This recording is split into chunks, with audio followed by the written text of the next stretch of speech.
Australia ने दूसरे one day में भारत को 10 विकेट की करारी शिकस्त दी है। रविवार को भारत और ऑस्ट्रेलिया के बीच दूसरा वनडे इंटरनेशनल खेला गया।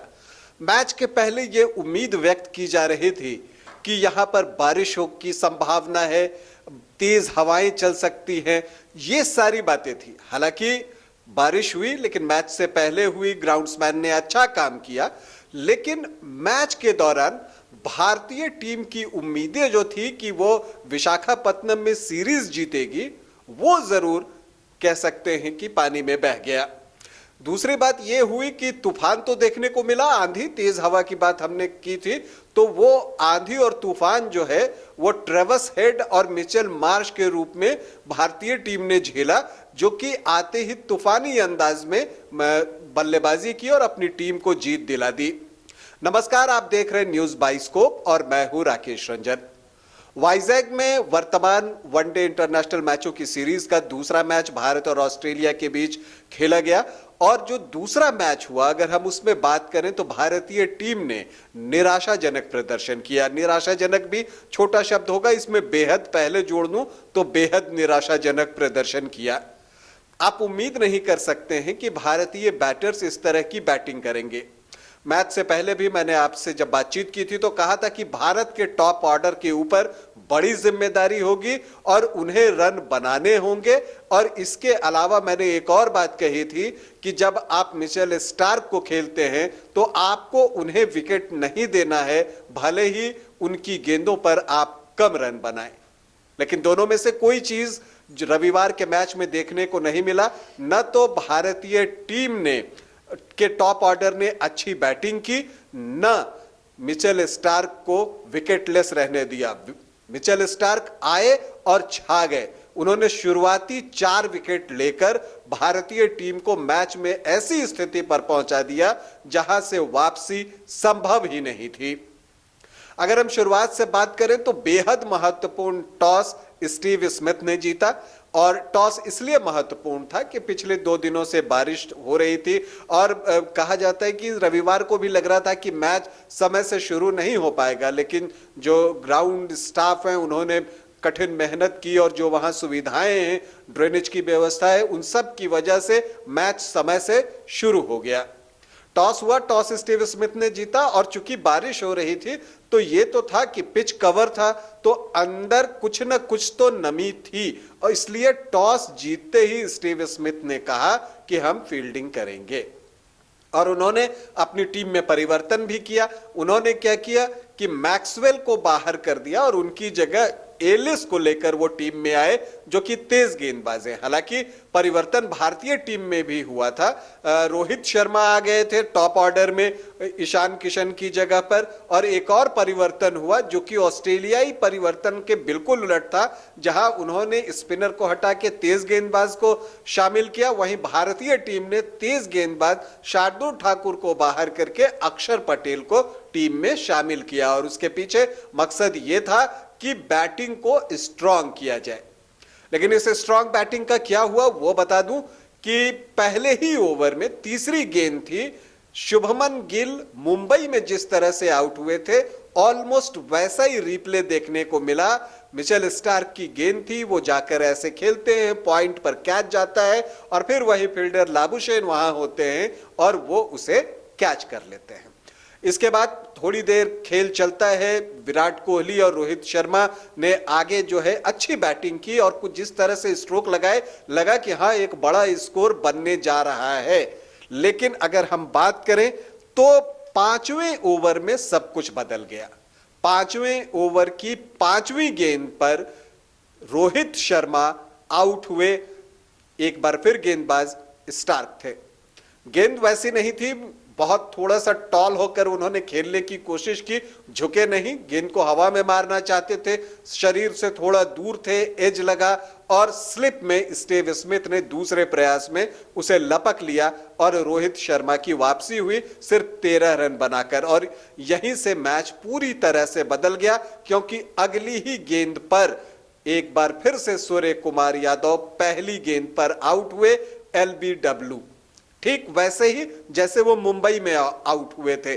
स्टार्क आते हैं, गेंद स्विंग करके अंदर आती है, गेंद उनके पैड में लगती है, जोरदार अपील होता है, अंपायर आउट देते हैं और वो वापस पवेलियन लौट जाते हैं। तो लगातार 2 गेंदों पर 2 विकेट जो गिरता है 5वें ओवर में, वहां से मैच पूरी तरह से बदल जाता है। हालांकि उसके बाद केएल राहुल आते हैं जिन्होंने मुंबई में काफी अच्छी बैटिंग की थी, तो लोगों को लगा कि विराट के साथ उनकी एक लंबी साझेदारी होगी, लेकिन ऐसा कुछ नहीं हुआ। 48 जब टीम का स्कोर था तो फिर से मिचेल स्टार्क आते हैं, फिर एक स्विंग करती हुई गेंद अंदर आती है, उनके पैड में लगती है, जोरदार अपील होता है, अंपायर की उंगली ऊपर जाती है और राहुल बाहर लौट चले जाते हैं। तो चौथा विकेट 48 पर गिरा। इसके बाद जो है 5वां विकेट जो है वो 1 रन के बाद ही गिर गया। हार्दिक पांड्या आउट होते हैं और सीन अबॉट की गेंद पर आउट होते हैं। वो भी एक गेंद आती है, उस पर उसके बाउंस से एडजस्ट नहीं कर पाते, ऐसे खेलते हैं, बैट का किनारा लगता है और स्टीव स्मिथ ने क्या कैच लिया स्लिप में, फुल स्ट्रेच डाइव, बल्कि उससे भी ज्यादा, और बिल्कुल एक हाथ से उन्होंने वो कैच लपका और हार्दिक की पारी समाप्त हो गई। तो जब 10 ओवर के खेल के अंदर ही भारतीय आधी टीम जो है वापस लौट गई, तभी लगने लगा था कि मैच का परिणाम क्या आ सकता है। अंततः वही रिजल्ट आया। इसके बाद हालांकि कुछ छोटी मोटी साझेदारियां हुई, रविंद्र जडेजा और विराट कोहली थोड़ी देर क्रीज पर रहे, लेकिन इसके बाद जो है विराट कोहली का विकेट गिर जाता है। लगता है लैक ऑफ कंसंट्रेशन। जो नए बॉलर एलिस आए थे उनकी गेंद स्किट करती है, टप्पा खाकर जो है वो अंदर की ओर आती है और विराट कोहली एक क्रॉस खेलने जाते हैं और वो भी एलबीडब्ल्यू आउट होकर वापस लौट जाते हैं।